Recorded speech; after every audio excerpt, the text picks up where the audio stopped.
살롬. 하나님의 크신 평강이 오늘 당신의 삶에 가득하기를 진심으로 기도합니다. 오늘 우리가 함께 나눌 이야기는 이 시대를 살아가는 우리 모두에게 매우 중요하고 또 시의적절한 주제입니다. 요즘 우리는 나르시시스트라는 말을 미디어나 일상 대화 속에서 너무나도 자주 듣습니다. 마치 현대사회에 갑자기 나타난 새로운 유형의 사람들처럼 보입니다. 하지만 여러분, 성경은 이미 수천 년 전부터 마지막 때의 징조 중 하나로 바로 이러한 사람들의 등장을 분명하게 예언하고 있다는 사실을 알고 계셨나요? 오늘 우리는 성경의 예언을 통해 나르시시즘의 영적 실체를 들여다보고 그들의 특징을 분별하며 그리스도인으로서 우리가 어떻게 지혜롭게 대처해야 하는지에 대해 깊이 나누고자 합니다. 주님의 귀한 말씀을 본격적으로 나누기 전 잠시 시간을 내어 구독과 좋아요를 눌러주시면 감사하겠습니다. 여러분의 작은 참여는 이 채널이 하나님의 진리의 말씀을 더 널리 전파하는 데 큰 힘과 격려가 됩니다. 이는 단순히 버튼을 누르는 행위를 넘어 빛과 소금의 역할을 감당하는 귀한 선교의 동참이 될 것입니다. 이 거룩한 사역에 함께해 주시는 모든 분들의 삶과 가정 위에 하나님의 풍성한 은혜와 축복이 임하기를 소망합니다.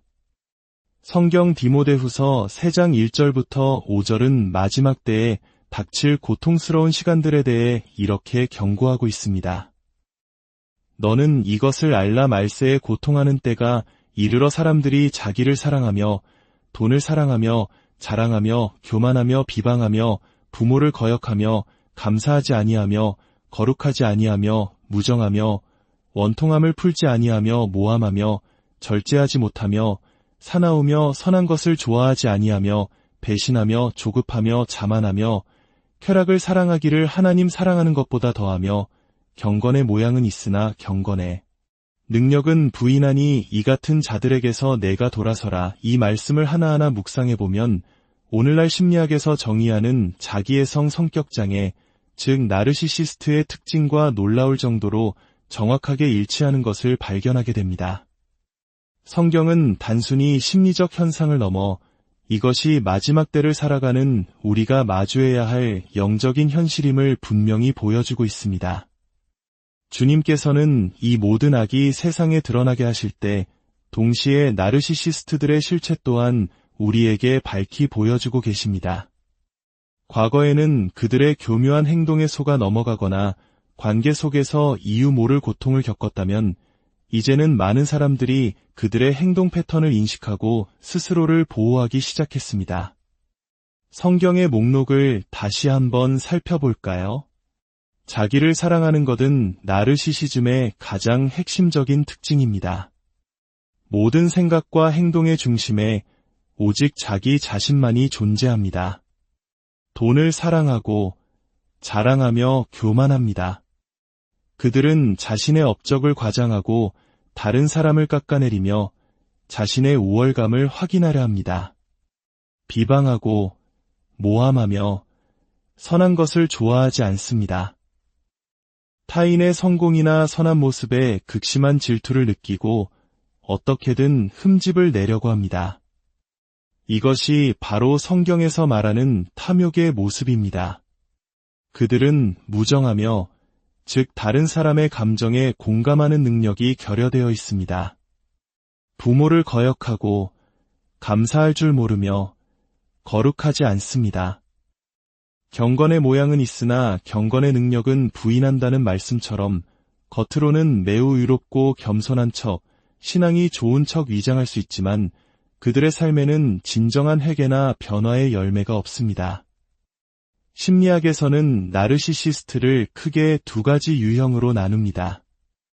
첫 번째는 외현적 나르시시스트입니다. 이들은 누가 봐도 알 수 있을 정도로 노골적으로 자신을 드러내고 거만하며 특권의식에 가득 차 있습니다. 자신의 잘남을 숨기려 하지 않고 주변 사람들을 무시하거나 하대하는 것을 부끄러워하지 않습니다.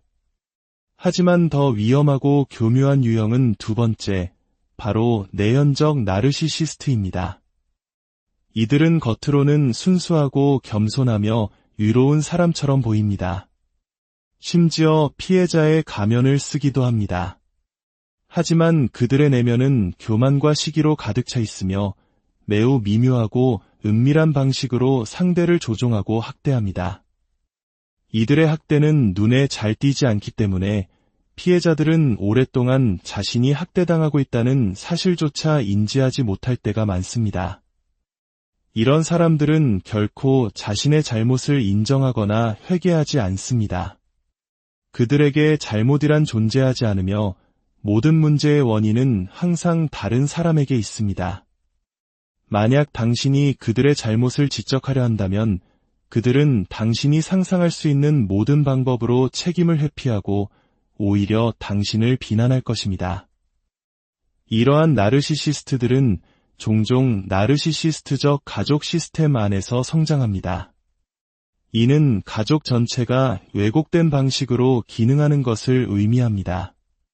보통 조부모와 같은 가장 2세대가 시스템의 정점에서 모든 것을 통제하며 각 가족 구성원에게는 정해진 역할이 주어집니다. 그리고 이 시스템에는 반드시 희생양이 존재합니다. 희생양은 보통 가족 내에서 진실을 말하고 시스템의 문제점을 직시하는 유일한 사람입니다. 나르시시스트 가족은 이 희생양에게 가족의 모든 문제와 부정적인 감정을 쏟아붓는 감정의 쓰레기통 역할을 강요합니다. 희생양을 고립시키고 비난하고 없는 사람 취급함으로써 나머지 가족 구성원들은 자신들의 문제를 외면하고 거짓된 평화를 유지합니다. 만약 희생양이 그 가족을 떠나게 되면 그들은 자신들의 감정을 배출할 새로운 희생양을 찾아 나설 것입니다. 마치 영화 속 악당처럼 이들은 자신의 목적을 달성하기 위해서라면 거짓말, 조종, 역사 왜곡 등 어떤 수단과 방법도 가리지 않습니다. 실제 피해자를 가해자로 둔갑시키고 스스로를 연약한 희생자로 포장하는 데 매우 능숙합니다. 그들이 사용하는 교묘한 학대 기술 몇 가지를 알아보겠습니다. 첫째는 가스라이팅입니다. 이는 피해자의 기억, 감정, 판단력을 끊임없이 의심하게 만들어 스스로가 비정상이라고 느끼게 만드는 정신적 학대입니다. 내가 너무 예민한 거야. 그런 일 없었는데? 내가 잘못 기억하는 거겠지. 와 같은 말을 반복하며 피해자의 현실 감각을 무너뜨립니다. 둘째는 삼각관계 조종입니다. 당신과 다른 사람 사이에 끼어들어 이간질하고 오해를 만들어 분열을 일으킵니다. 그들은 당신에 대한 험담을 당신과 가까운 다른 사람에게 전하고 그 사람의 반응을 다시 당신에게 왜곡하여 전달하며 관계를 파괴합니다. 셋째는 사랑폭탄과 평가절하의 반복입니다. 관계 초기나 자신들이 원하는 것이 있을 때 그들은 당신이 꿈에 그리던 완벽한 사람처럼 행동하며 엄청난 사랑과 칭찬을 쏟아붓습니다. 이것이 사랑폭탄입니다. 하지만 일단 당신이 그들의 통제 안에 들어왔다고 판단되면 언제 그랬냐는 듯 당신을 무시하고 비난하고 가치를 깎아내리는 평가절하를 시작합니다. 그리고 당신이 지쳐 떠나려 하면 다시 사랑폭탄을 던지며 당신을 혼란스럽게 만듭니다. 이 과정은 피해자의 자존감을 완전히 파괴합니다. 그들은 당신의 약점이나 비밀을 알아내어 나중에 당신을 공격하는 무기로 사용합니다. 당신이 감정적으로 폭발하도록 일부러 당신의 아픈 곳을 건드린 뒤 이것 봐, 내가 이렇게 비정상적이고 감정적인 사람이야 라며 당신을 미친 사람으로 몰아갑니다. 이 모든 행동의 근원에는 채워지지 않는 공허함과 나르시시스트적 공급에 대한 갈망이 있습니다.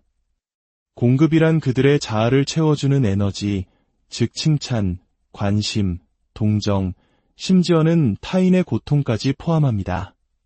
그들은 이 공급을 얻기 위해 끊임없이 다른 사람을 험담하고 자신을 과시하며 동정을 유발하는 이야기를 만들어냅니다. 그들이 가장 중요하게 생각하는 것은 오직 자신의 이미지입니다. 사회적으로 얼마나 훌륭하고 덕망 있는 사람으로 보이는지가 그들의 최대 관심사입니다. 그래서 겉으로는 선행을 베풀고 기부하는 등 착한 사람처럼 보이기 위해 노력하지만 정작 가장 가까운 가족이나 사람들에게는 끔찍한 학대를 일삼습니다. 만약 당신이 이런 나르시시스트에게서 벗어나기 위해 관계를 끊으려 하면 그들은 후버링이라는 기술을 사용합니다. 진공청소기 후버의 이름에서 유래한 이 용어는 당신을 다시 관계로 빨아들이려는 모든 시도를 의미합니다. 갑자기 선물을 주거나 거짓된 사과를 하거나 다시 사랑폭탄을 던지는 방식입니다. 하지만 이것은 진정한 화해를 위한 것이 아닙니다. 그들은 결코 갈등의 근본 원인을 해결할 의도가 없습니다. 단지 모든 문제를 없었던 일처럼 덮어버리고 당신을 다시 통제하에 두려는 수작일 뿐입니다. 그렇다면 우리는 어떻게 해야 할까요? 성경은 명확한 해답을 줍니다. 이 같은 자들에게서 내가 돌아서라. 이것은 오늘날 우리가 말하는 관계 끊기와 정확히 일치하는 지혜입니다. 많은 그리스도인들이 이 지점에서 원수도 사랑하고 용서하라고 하셨는데 관계를 끊는 것이 옳은가? 라는 딜레마에 빠집니다. 그러나 성경이 말하는 용서는 그들의 죄악된 행동을 계속해서 용납하고 나 자신이 지속적으로 학대당하는 것을 방치하라는 의미가 결코 아닙니다. 진정한 용서는 내 마음에서 그를 향한 미움과 복수심을 내려놓고 그에 대한 심판을 온전히 하나님께 맡겨드리는 것입니다. 그리고 관계를 끊는 것은 나 자신과 내 영혼을 더 이상의 파괴로부터 보호하기 위한 하나님께서 주신 지혜로운 경계선 설정입니다. 이것은 분노나 증오의 표현이 아니라 자기 자신을 지키기 위한 거룩한 자기 보존의 행위입니다. 물론 관계를 완전히 끊기 어려운 상황도 있습니다. 그럴 때는 그레이록, 즉 회색돌처럼 행동하는 방법을 사용하기도 합니다. 이는 나르시시스트 앞에서 최대한 지루하고 재미없는 사람이 되어 그들이 당신에게서 어떠한 감정적 공급도 얻지 못하게 만드는 것입니다.